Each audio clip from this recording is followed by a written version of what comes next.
귀한 시일입니다. 방금 찬미는 우리가 창립 총회 때 그리고 기념 예배 때 함께 불렀던 전능하신 여호와라고 하는 찬미입니다. 일부러 이제 저희가 합회로 가기 위한 전 단계로 대회가 됐어요. 이 대회에 꼭 필요한 것이 뭘까 이렇게 생각하면서 하나님의 능력이 우리에게 정말 필요하다는 생각이 들어서 기념 예배 때도 또 창립 총회 때도 그리고 또 오늘도 이 찬미를 선택해서 같이 불렀습니다. 전능하신 여호와여, 강한 하나님이시여, 그분께서 우리 성도님들에게 함께 하여 주셔서 교회뿐만 아니라 우리 제주 대회에 부흥과 놀라운 발전이 일어나는 그런 일들이 있어야만 됩니다. 그러면 아마 제주 때문에 한국 전 연합회에 있는 교회들이 힘을 얻고 놀라운 변화가 일어날 것이다 라는 생각이 듭니다. 오늘 말씀은요, 성경절에 있는 말씀을 그냥 넣습니다. 내니 두려워 말라는 말씀을 생각하고, 이사야 41장 10절에 두려워하지 말라, 내가 너와 함께함이라. 놀라지 말라, 나는 네 하나님이 됨이라. 내가 너를 굳세게 하리라. 참으로 너를 도와주리라. 참으로 나의 의로운 오른손으로 너를 붙들어 주겠다라고 하는 말씀을 생각하면서 요한복음 6장에 있는 말씀을 같이 쭉 이렇게 보시면서 은혜를 좀 나누겠습니다. 한번 눌러와 주실래요? 5장이 아니라 6장입니다. 6장 16절부터입니다. 요한복음 6장 16절부터 21절까지. 제가 검정 글씨는 제가 읽을 테니까요, 파란 글씨는 우리 성도님들께서 같이 한번 읽어보시기 바랍니다. 저물매 제자들이 바다에 내려가서 배를 타고 바다를 건너 가버나움으로 가는데 이미 어두웠고 예수는 아직 그들에게 오시지 아니하셨더니 제자들이 노를 저어 시별이쯤 가다가 예수께서 바다 위로 걸어 배에 가까이 오심을 보고 두려워하거늘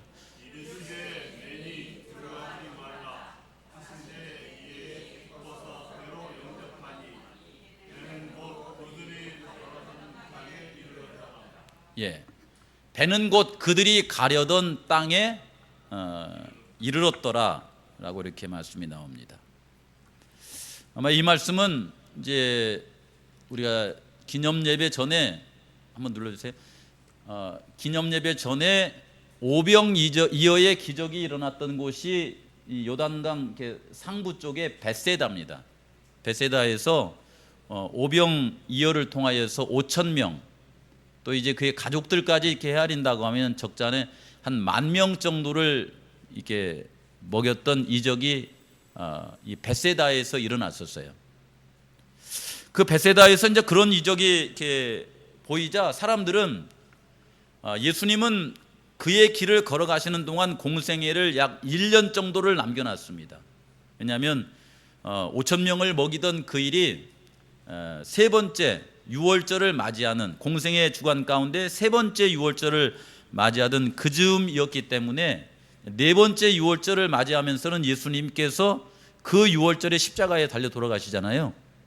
그래서 이제 세 번째 한 1년 정도를 이렇게 남겨놓고 그 일을 하였는데, 이전에 병자를 치료하시고 또 여러 이적을 보여주시면서 오병이어를 통하여 5,000명을 이렇게 먹이시는 예수님의 놀라운 그 능력을 이렇게 보자 그를 따르는 많은 사람들이 마음속에 알 수 없는 막 희망과 어떤 이 바램이 일어났다고 그래요. 이렇게 바램이.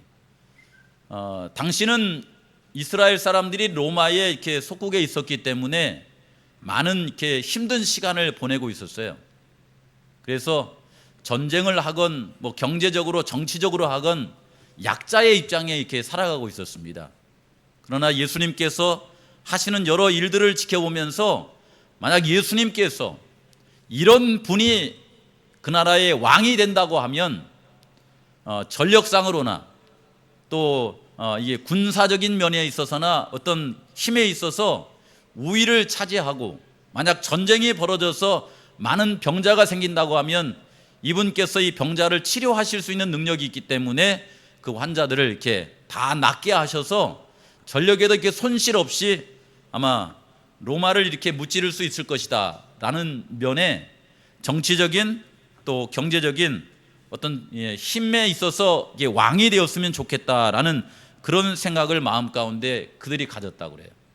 요한복음 6장에 보시면 이는 참으로 세상에 오실 모세가 이 신명기에 기록한 그 선지자가 이분임에 틀림없다라는 생각을 가졌었죠. 그래서 그분을 이게 억지로 이렇게 잡아다가 왕으로 삼고자 하는 그런 움직임이 이렇게 있었어요.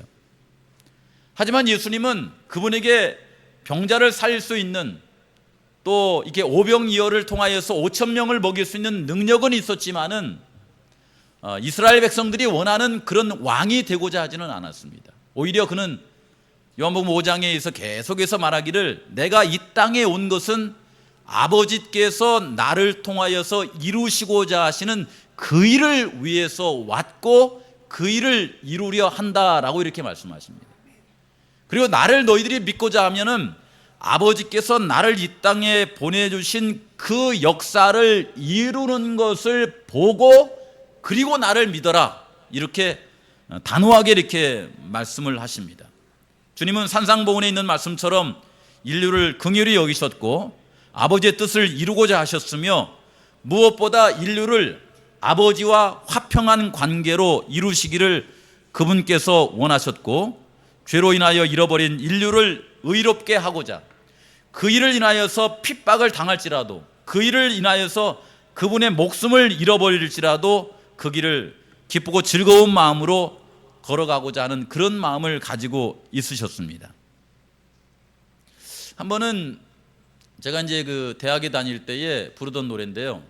이거 건전지 좀 봤거든요. 뒤에 눌러줬는데 그래 아세요? 이 노래를 많은 젊은이들이 이렇게 같이 불렀었고, 그때 당시에 이 불렀던 그 여운이 제 마음속에 그대로 이렇게 남아 있습니다.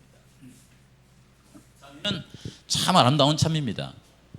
왕이신 나의 하나님, 내가 주를 높이고, 넘겨보세요. 넘기셔야 이게 이어집니다. 영원히 주의 이름을 송축하리이다. 단순한 노래이기 때문에 같이 한번 불러보세요. 왕이신 나의 하나님, 왕이신 나의 하나님, 내가 주를 높이고 영원히 주의 이름을 송축하리이다. 우리 성도님들께서 올레길을 걷거나 또 바닷길을 걷거나 집에서 이렇게 묵상하실 수 있는 시간이 있으시면요, 이 찬미를 한번 묵상하시면서 불러보시기 바랍니다. 왕이신 나의 하나님, 내가 주를 높이고 영원히 주의 이름을 송축하겠습니다. 그러면 나도 모르게요, 내 마음이 이렇게 올라갑니다. 왜냐하면 내가 왕을 섬기고 있기 때문에 그래요. 그 왕께 예배하고 있기 때문에, 호산나 다윗의 자손이여 하면서 왕을 높여드리기 때문에, 그분께서 능력이 있으시고 그분께서 전능하시다고 하면 그분의 능력과 전능함에 따라서 나의 가치가 올라가요. 이렇게 나의 힘이 올라가는 거예요. 그렇죠? 이 노래를 부를 때면 마음이 이렇게 약간 들리는 듯한 그런 느낌 때문에 참 좋더라고요. 이 말씀은 시편 145편에 다윗이 기록한 말씀입니다. 시편 145편부터 150편부터에 있는 말씀을 우리 성도님들께서 이렇게 묵상하고 읽어보시면은 이 왕께서 우리를 구원하신다는 거예요. 그리고 살아가면서 호흡이 있는 동안에는 이 왕을 찬양하라고 하는 그런 말씀이 이어져 있습니다. 우리 성도님들께서 살아가다가 인생의 어떤 위기를 만날 때면은 시편 145편부터 마지막까지를 읽어보시기 바랍니다. 그러면 우리 성도님들의 마지막이 결코 이렇게 불행하지 않다는 걸 느낄 거예요. 구원으로 맞춰질 거라고 하는 확신을 가질 수 있는 귀한 찬미가 이 찬양입니다. 근데 이 말씀을 이스라엘 백성들도 알고 있었어요. 주님께서 하시는 여러 사역을 이렇게 통하여서 오면서 이분은 왕이 되셔야 한다라고 하는 그런 마음을 가졌습니다. 그리고 이 노래를 그들도 불렀을까요? 저는 불렀을 것이라고 마음속에 생각이 돼요. 근데 우리 성도님들께서 찬양을 하실 때에 그 찬양을 단순히 찬양하는 것이 아니라 나의 마음속에 어떤 마음으로 찬양하는가가 중요합니다. 성령께서 내 마음속에 감동하여 주셔서 그리스도께서 이루실 나라를 생각하면서 왕이신 나의 하나님이시여 내가 주를 높이고 영원히 주의 이름을 송축하겠습니다 라고 하는 그런 노래를 성령의 충만함 가운데 불렀을 때에 은혜가 깊습니다. 사실 예수님은 이러한 바램을 그들에게 이렇게 바랬지만 그분이 이 땅에 오신 목적을 그대로 이루셨을 때에 그분은 우리의 왕이 되시기 위해서 어디에 가셨냐면 십자가의 길을 걸어가셨습니다. 그리고 그 왕을 따르는 많은 자녀들에게 그분께서 뭐라고 하시냐면은 나를 따라오려거든 너희의 십자가를 지고 나를 따라오라 이렇게 말씀하신 것을 보게 됩니다. 그렇죠. 그분을 우리의 왕으로 모시고 살아가면 왕이신 그분께서 걸어가신 길을 우리도 걸어가게 된다. 그러나 슬프고 또 이렇게 억울한 마음 품고 걸어가는 것이 아니라 기쁜 마음으로 걸어간다라고 이렇게 말합니다. 사람이 나이가 들면요, 계속 눌러주세요. 뒤에 보시면서 연세가 드시면은 요즘은 100세 시대라고 말합니다. 누구나 다 100세 정도는 살 수 있는 시대라고 말을 해요. 근데 이 묘한 것은 뭐냐면 이런 이 상식이 우리 시대에 이제 이 편만해지자 넘기지 마세요. 편만해지자 사람들의 마음 속에 80살, 85살, 90살 되었을 때에 자기 몸이 덜컥 아프면은 무슨 마음이 드냐면 아이고 이거 100세도 못 살고 죽게 생겼네 이런 마음이 든다는 거예요. 100세도 못 살고 죽게 생겼네 이런 생각이 든다는 거예요. 그래서 많은 사람들의 마음 속에 75, 80, 85세 이 몸이 연약해지거나 이 병의 증세가 이렇게 몸을 찾아오면은 마음이 우울해진답니다. 우울해진대요. 아유, 남들은 다 100세 산다는데 나만 아픈가? 이렇게 한 거예요. 나만 아픈가? 그렇죠. 우리나라 사람들의 남자 평균 그 소망 연령이 몇 살인지 아십니까? 100세가 아닙니다. 81세예요. 81세. 81만 살아도 이 마음속의 소망이 이루어지는 거예요. 근데 사람들이 그냥 이렇게 말하기를 요즘 무슨 몇 세 시대라고 그래요? 100세 시대라고 말하기 때문에 그런 거거든요. 그렇죠? 그래서 이 건강 염려증이 걸려가지고 어떤 사람은 노인성 우울증이나 조울증이나 심지어 공황 장애까지 이렇게 있어가지고 많은 고생을 한다는 그 기사가 이렇게 나왔더라고요. 사람들은 이렇게 연세가 들면은 어느 때가 되면 나도 이제 자연의 섭리에 따라서 가야지라고 하는 그런 생각을 마음으로 자연스럽게 받아들이고 삽니까? 아니면 나이가 들었을 때에 솔직하게 그분에게 가서 이제 그만 사셔도 되겠지요 이렇게 말하면 화딱지가 날까요? 아니면 그래야지 이젠 살 만큼 살았어 이렇게 할까요? 겉으로는 말해도요 화딱지가 난대요. 이거 제가 말하는 거 아니에요. 저기 뉴스에서 말한 거예요 이게. 그냥 근데 그게 참 좋은 것 같아요. 왜 그러냐면은 그게 나쁘다는 얘기가 아니에요. 왜냐하면 전도서에 보시면은 사람에게는 영혼을 사모하는 뭘 주셨다고 그래요? 마음을 주셨어요. 영혼을 사모하는 마음을. 그런데 영혼을 사모하는 마음은 주셨는데 인생은 70 아니면 강건하면 80이라고 이렇게 또 말씀을 해놨잖아요. 아니, 영혼을 사모하는 마음을 주셔놓고서는 사람의 수명을 70이나 80 이렇게 정해를 놔버렸으니 이게 맞아요, 안 맞아요? 근데 뭔가 이게 믿음으로 이걸 풀어가야 되겠죠. 예. 믿음으로 이것을 풀어야지 이렇게 마음이 좀 편할 것이라 이렇게 생각이 됩니다. 그래서 연세가 드셨을 때에 사람들이 100세 시대라고 할 때 우리 성도님들은 뭘 생각하셔야 되냐면은 100세를 살아야지 운동도 하고 100세를 살아야지 현미도 먹고 100세를 살아야지 잠도 잘 주무시고 100세 이렇게 하면 건강염려증에 걸립니다. 걸려요. 이거예요. 삶의 목적이 뭐예요? 100세예요. 100세. 사실은 더 중요한 건 뭐냐면 100세까지 내가 어떻게 살아야 하느냐가 더 중요한 거예요. 100세까지 내가 어떻게 살아가야 되느냐, 삶이 중요한 겁니다. 근데 삶은 생각하지 않고 그냥 시간만 생각하는 거예요. 그래서 시간만 골똘히 하다가 몸이 좀 아프면은 그냥 건강 염려증, 우울증, 막 조울증, 아이들이 와도 그냥 희망을 되게 얻고 이렇게 하는 거예요. 그럴 때는 뭐 해야 돼요? 그럴 때는 이런 거 하라는 소리는 아니에요. 주사를 빵 맞아야 돼요. 힘 딱 나야 돼요. 근데 그것으로도 해결하지 못하는 것이 뭐냐면은 내가 100세까지 어떻게 살아야 되느냐는 문제는 해결하지 못한답니다. 어떻게 살아야 되느냐? 보니까 여기 이 사람들이 이렇게 살아가면서요. 어느 이제 그냥 구청에서 이런 그 운동을 해요. 이제 연세 드신 분들을 모시고 우리의 마음속에 이게 감정 나이를 젊게 하자라고 하면서 살아가면서 어떤 말을 입에 이렇게 달고 살아야 되느냐? 여기 보시면은 여기 연세 드신 분들 얼굴 있죠. 이 이제 7가지 형태 얼굴을 그려놨는데 요 사람 뭐 한 것 같아요? 요 사람. 예? 여기가 이제 밑에는 하얗고 위에는 빨간 거 보니까 뭐 한 것 같아요? 예, 솔직히 이제 좀 솔직한 표현, 열 받은 것 같죠. 이걸 분노했다고 그래요. 여러분 연세 드실수록 열 받지 마세요. 열 받는 게 가장 안 좋습니다. 예. 그 정도. 예를 들면 60 이상을 살면은 어떤 얘기를 들어도 열받지 않을 수 있는 나이라고 그러거든요. 이순이라고 그러잖아요. 이렇게. 그렇죠? 예. 열받지 마세요.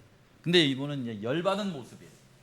그러는가 하면 여기 인상에 보니까 여기 이런 인상에는 살아가면서 보니까 그렇게 즐겁고 행복한 일이 별로 없는 것 같아요. 근데 이쪽 모서리에 있는 이분은 뭔가 좋은 일이 있는 것 같죠? 그렇죠? 돈이 많은 것 같아요? 자식이 잘 된 것 같아요? 연세 드시면서 행복한 노년을 이렇게 보내시고 싶으면은 나에게 있는 것을 남에게 많이 베풀라고 말합니다. 쉽게 말하면 봉사예요, 봉사. 작은 것 하나도 이렇게 자꾸 줘보세요. 그러면 마음의 에너지를 얻습니다. 행복이거든요, 이것이. 이런 말씀을 성경에는 우리에게 뭐라고 하냐면은 이게 먼저 나오면 안 되는데 한번 더 봅시다. 제가 좀 읽어드릴게요. 여기 고린도후서 4장 16절 18절에 있는 말씀에 보면 그러므로 우리가 연세가 들어도 낙심하지 아니하노니 우리의 겉사람은 낡아지나 우리의 속사람은 날로 새로워지는도다. 우리가 잠시 받는 환난에 경한 것이 지극히 크고 영원한 영광에 중한 것을 우리에게 이루게 함이니 우리가 주목하는 것은 보이는 것이 아니요 보이지 않는 것이니 보이는 것은 뭐라 그래요? 잠깐이요 보이지 않는 것은 영원함이니라. 그래서 이 연세가 드시면서 지혜롭게 하나님의 말씀을 이렇게 탐독하시면서 내게 있어 잠깐 있는 이 인생을 통하여서 영혼을 붙잡을 수 있는 그런 삶을 살아가도록 하시라라고 하는 것입니다. 그렇죠? 그런 삶을 살아가기 위해서 우리 성도님께서 늘 입에 이렇게 달고 사셔야 되는 것이 뭐냐면 고맙다라고 하는 말을 달고 다시면 좋겠어요. 고맙다, 감사하다, 참 고맙다. 남편이 아내에게도 고맙습니다. 저와 함께 해주셔서 고맙습니다. 아내도 남편에게 늘 감사하다고, 내 옆에 든든하게 지켜주셔서 고맙다고. 그렇죠. 지난번에 그 이성봉 목사님하고 이제 그 친구분하고 같이 오셨었잖아요. 여기에 그분들이 오셔서 그냥 은퇴 나이가 되니까 젊은 저한테 이제 막 뭔가를 가르쳐 주려고 애를 쓰시더라고요. 근데 그 사모님들이 그러시더라고요. 나도 50대 때는 저 인간 했었대요. 사모님들이 목사님들한테 저 인간 말을 안 들으니까 뜻대로 안 되니까. 근데 이제 60이 넘어가고 은퇴쯤 되니까요. 만약에 이 남편이 없어진다면 하니까 이 가슴 한쪽이 무너져 내리더래요. 아무것도 안 해도 좋으니까 내 옆에 나를 지켜주기만 해도 든든한 사람이다. 그래가지고 이 남편이 이렇게 자다가 코를 골면서 이렇게 그러면 그냥 짠하대요. 이렇게 힘든 인생 살다가 이게 숨이 저러다가 멎어버리면 이제 자기 곁을 떠난 거 아니에요. 근데 그렇게 그냥 호흡을 하다가 무호흡증이 이렇게 몇 차라도 가면 막 마음이 그냥 그렇게 힘들대요. 이렇게 그러면서 하시는 말씀이 나이 들수록 서로가 소중해진다라고 하는 그런 얘기를 저한테 해주시더라고요. 그렇습니까? 최인숙 집사님 그렇습니까? 예.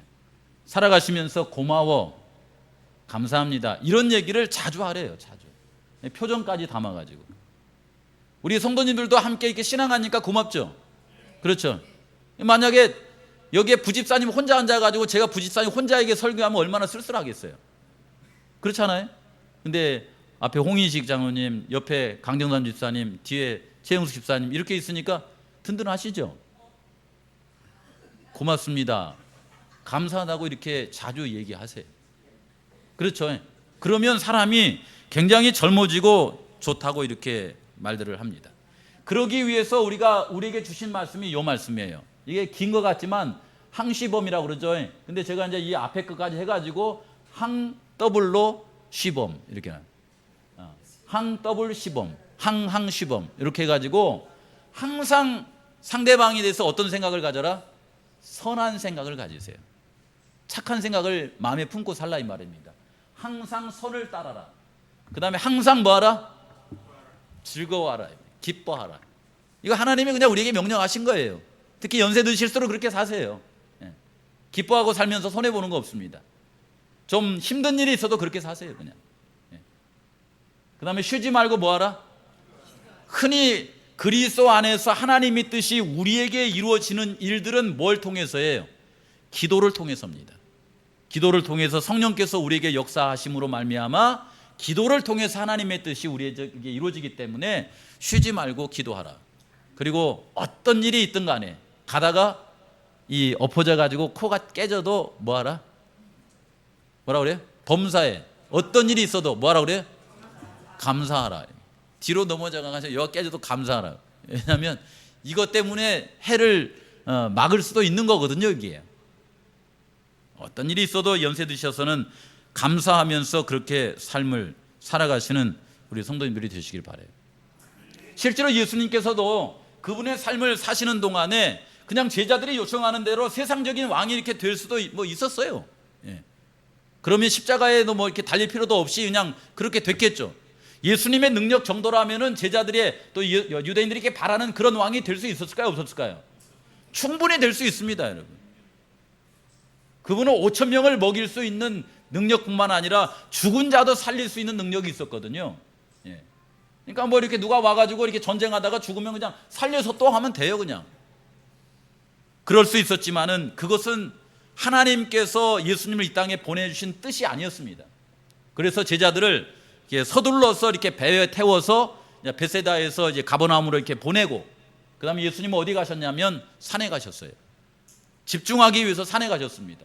다른 사람들과의 이렇게 접촉을 이렇게 피해가지고 그분만 하나님의 뜻에 집중하기 위해서 산에 가셔서 기도하시는데, 하나님 주의 뜻을 저를 통해서 이루어질 뿐만 아니라 저는 또 얼마 후면 1년 후면은 이 땅에서 하늘로 올라가야 되는데 누구를 통해서도 이루어져야 돼요? 누구를 통해서?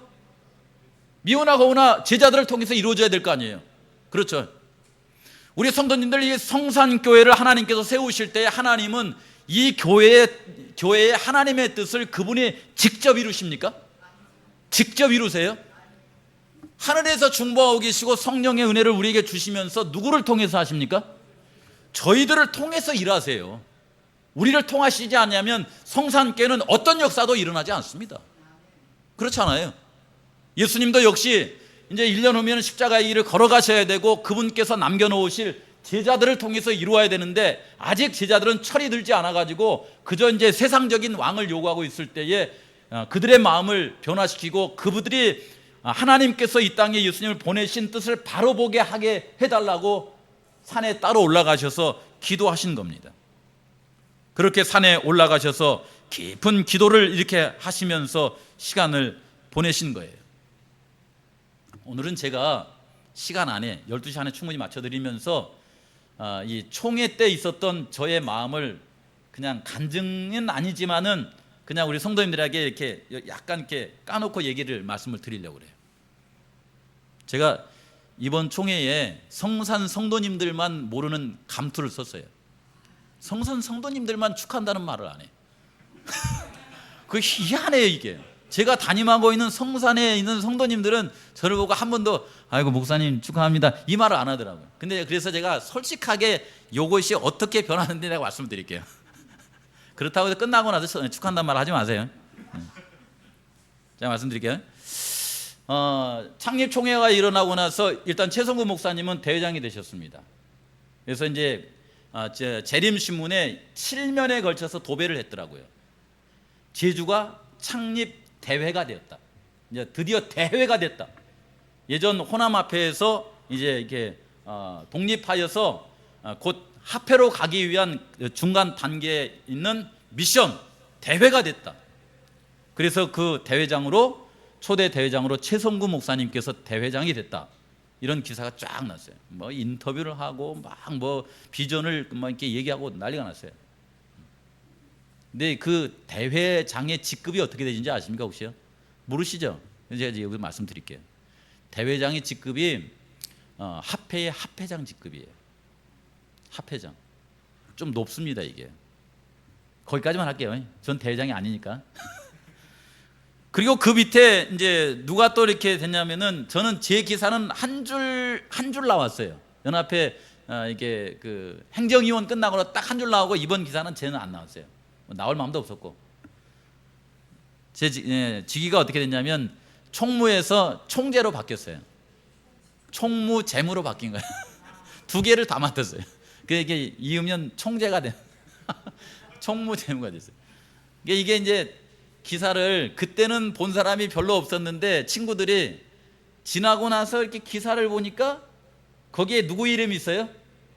이 마승용이라고 하는 이름이 있는 거예요. 그러니까 늦게사 이제 뒷북 치면서 어제 전화가 온 거예요. 야, 네 이름이 거가 있더라. 네가 총무하고 재무가 됐냐? 그러면서 뭐라고 하냐면 축하한다고. 늦게나마 축하한다고. 그런 얘기를 하고 어떤 분은 뭐 거대하게 막 영전을 축하합니다. 막 이렇게 해가지고 얘기를 하더라고요. 근데 이게 우리 성도님들이 이게 재밌는 것이 제가 말씀드리는 거예요. 제가 이전에 이제 협회의 총무일 때는 총무일 때의 월급하고 이제 대회의 총무재무가 되면 월급이 달라집니다. 몰랐죠? 봐봐, 몰랐다니까. 20만 원이 올랐어요. 아니 박수 치지 마요. 박수 치지 마. 좀 이따 제가 이게 정체를 말씀을 드릴 테니까. 20만 원 정도가 이렇게 오르는 거예요. 그렇죠? 그리고 이제 남들이 협회 총무는 그냥 내년에 인사를 해도 되고 말아도 되는 그런 총무인데 연합회로부터 너는 이제 대회 정식 총무 재무가 됐으니까 2년 반은 꼭 맡아야 된다. 이렇게 하더라고요. 그랬더니 월급도 오르고 또 직위도 오르고 하니까 이 마음이 춤을 추더라고요. 이렇게. 저도 모르게 박수 치지 말아 보라니까요. 박수 치지 말아봐요. 내가 왜 이 제자들이 이런 함정에 빠지는지를 설명하려고 그러는 거예요. 이게 이렇게 둥둥 뜨더라고 이렇게. 야, 이게 세상에 이 재물이라는 것과 세상에 이렇게 권력, 명예라는 게 이런 거구나. 이렇게 떴을 때 이렇게 손가락으로 밀어보면 어떻게 돼요? 확 뒤집어져고 자빠져 버립니다. 이 제자들이 그런 상태에 있었거든요. 이게 예수님이 왕이 되면 우리는 이렇게 될 텐데 이런 상태였어요.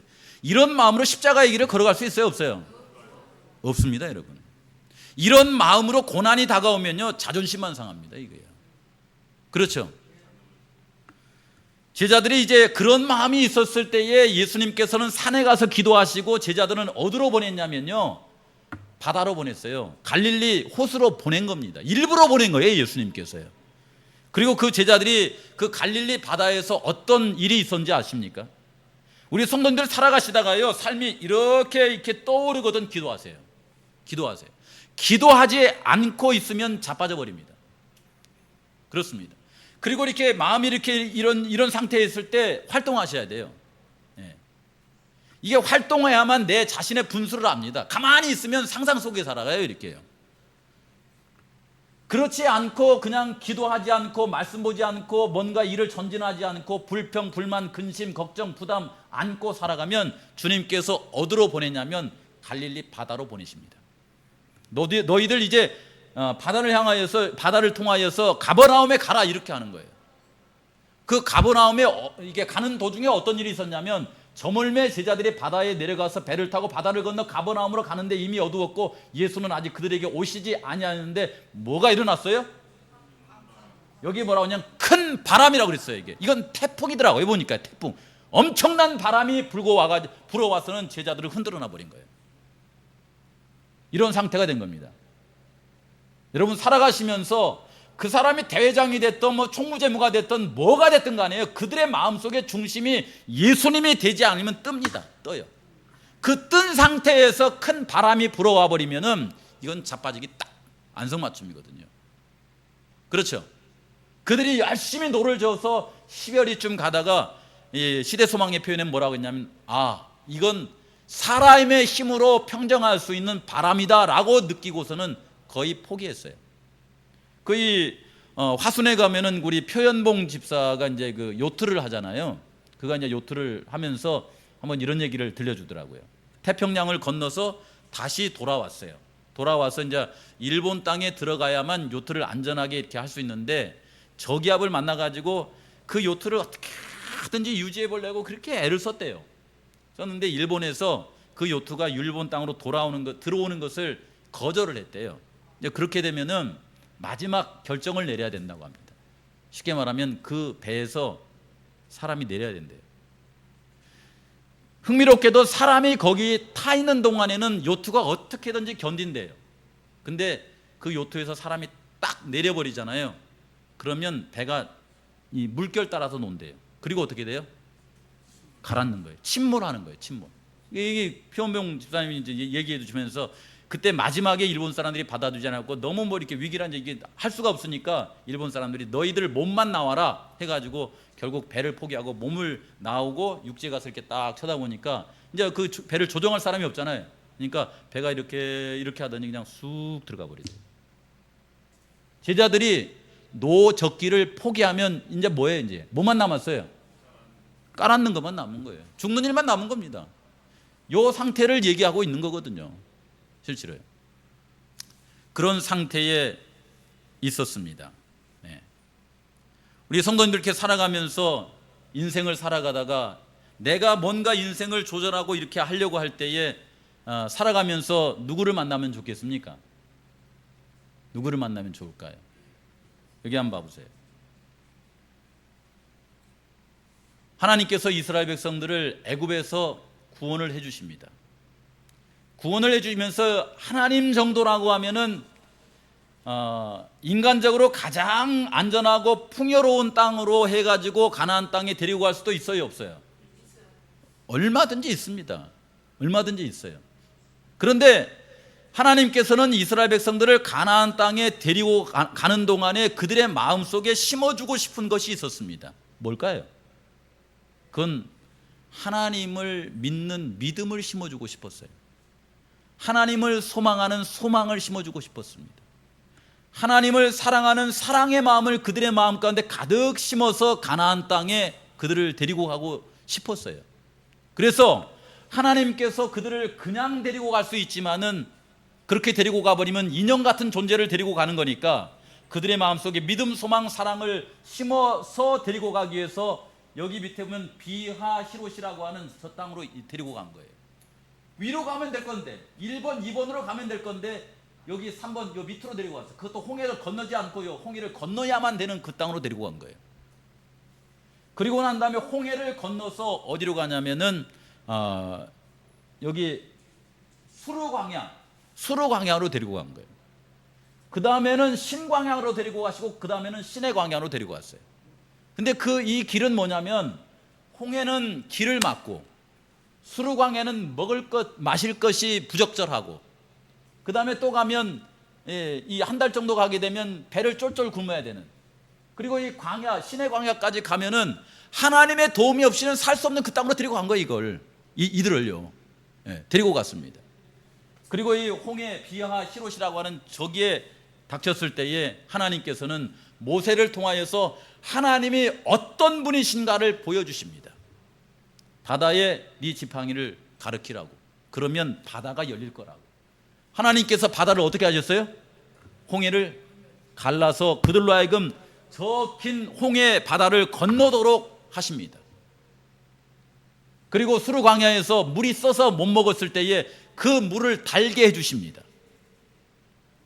먹을 것이 없었을 때에 하늘에서 뭘 내려주셨어요? 만나를 내려서 그들의 배를 채워주십니다. 그들이 마실 것이 없었을 때에 어떻게 하셨습니까? 반석을 쳐서 반석을 통하여서 물을 내셨습니다. 아말렉 사람들이 쳐들어왔습니다. 어떻게 했어요? 전쟁에 준비 안 된 그 백성들을 위하여서 하나님께서 나서서 여호수아를 통하여 적군을 물리쳐 주셨습니다. 그리고 시내에 가서 너는 내 백성이야, 너는 내 자녀야 하면서 언약을 굳게 맺습니다. 이들이 여기까지 여행하는 동안에, 한 3개월 여행하는 동안에 그들이 깨달은 것은 뭘까요?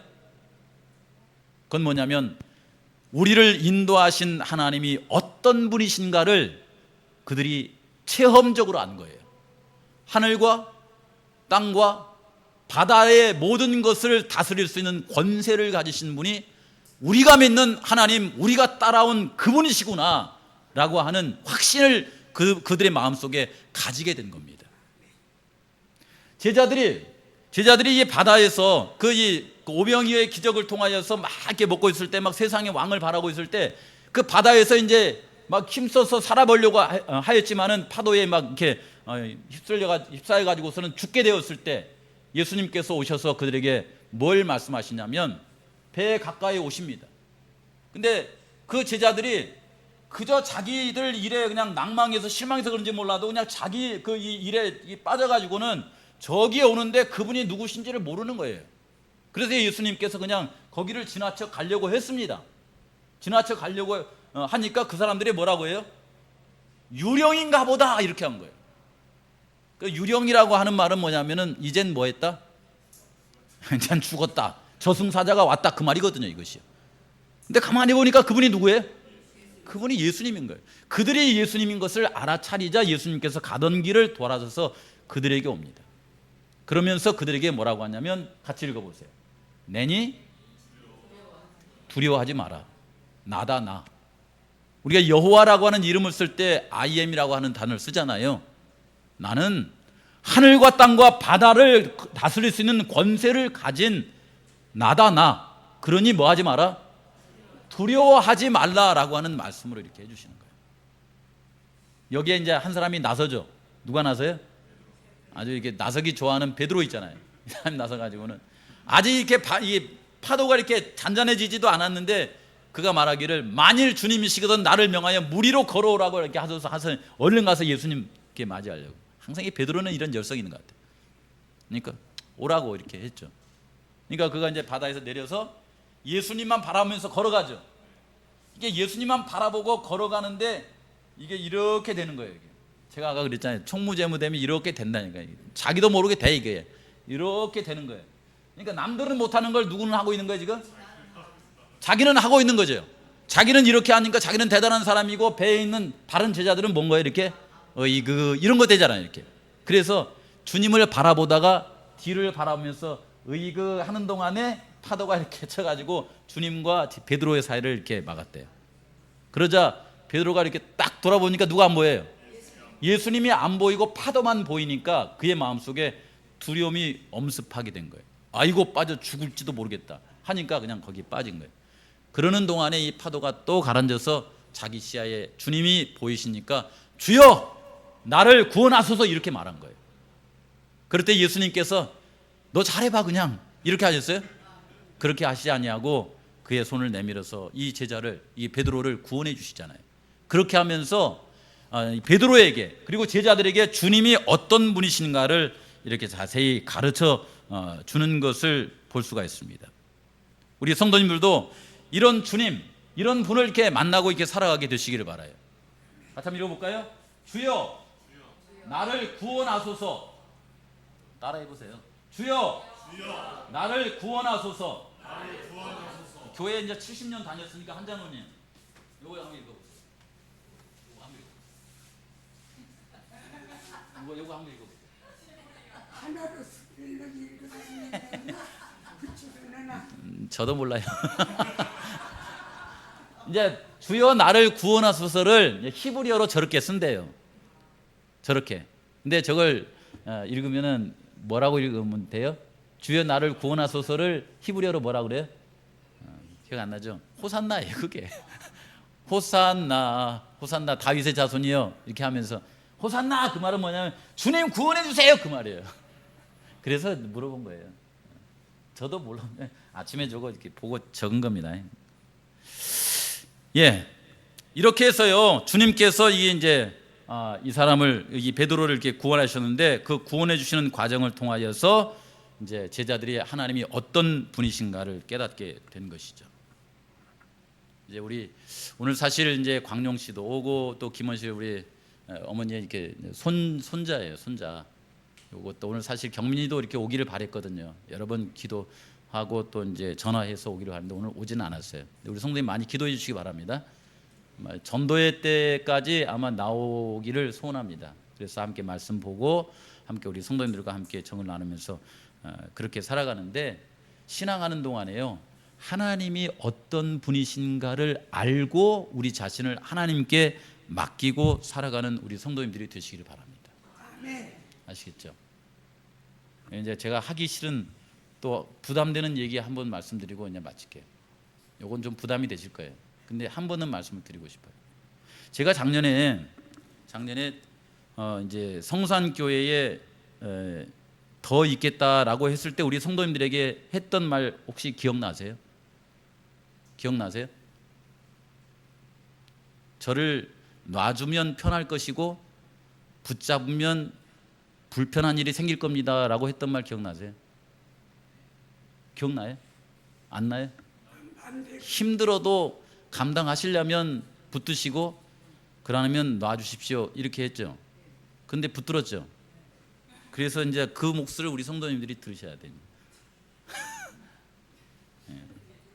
사실 저는 성산교회 처음 왔을 때 제가 목회하면서 이제 주로 이제 리모델링 목사예요. 제가 건축은 제가 해보려고 했는데 안 되더라고요. 이렇게. 근데 리모델링은 가는 데마다 하게 되더라고요. 여기 전북 익산교회도 가서 리모델링하고 저기 진도 그 읍교회도 가서 리모델링하고 그다음에 브라질에서는 아예 그 있는 털을 다 뜯어가지고 전체를 다 리모델링했거든요. 그냥 뼈다구만 남겨놓고 다 해버렸어요. 이렇게. 근데 성산에 왔더니 성산에 와가지고도 또 이게 눈에 보이는 거예요. 그 중에 보인 것이 이제 이 외벽에 벽돌 떨어지는 거하고 이렇게 타일로 떨어지는 거하고 내부가 좀 시대에 맞는 그런 교회가 됐으면 좋겠다라는 그런 생각이 자꾸 들더라고요. 이렇게 이런 마음이 자꾸 들어가지고 제 마음을 자꾸 괴롭게 해요. 이것이요. 그래서 제가 저 붙들지 말라고 한 거예요. 왜냐하면 눈에 보이고 안 할 수 있어요, 없어요? 없죠.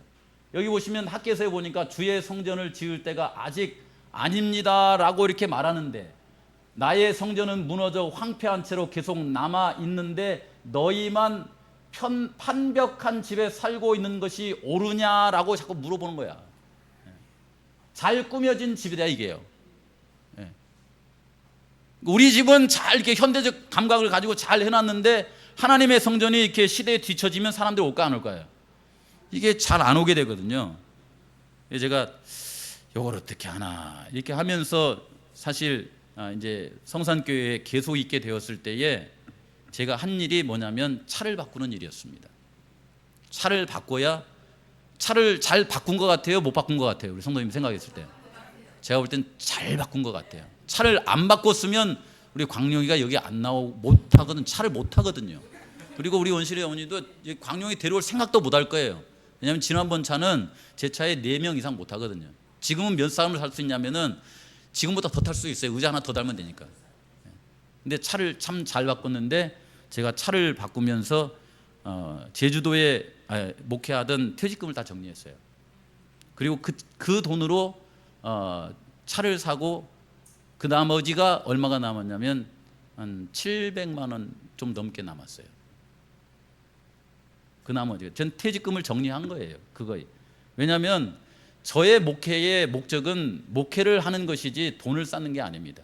제가 아까 뭐 총무재무 했다고 해서 뭐 돈 더 나오니까 좋아하셨잖아요. 제가 우리 집사람한테 그랬어요.